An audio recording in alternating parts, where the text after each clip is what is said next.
સુરેન્દ્રનગરથી સમાચાર શેખપર પાસે રેતી ચોરી મામલે કલેક્ટરે આપ્યા તપાસના આદેશ।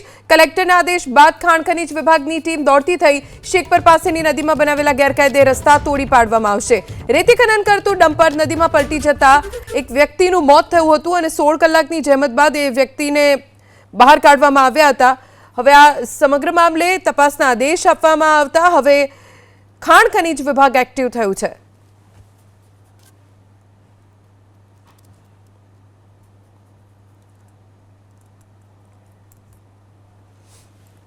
સુરેન્દ્રનગર શહેરમાં રસ્તા પરથી મળ્યા રાશન કાર્ડ। અંત્યોદય, બીપીએલ, એપીએલ સહિતના રાશન કાર્ડ રઝળતા મળ્યા।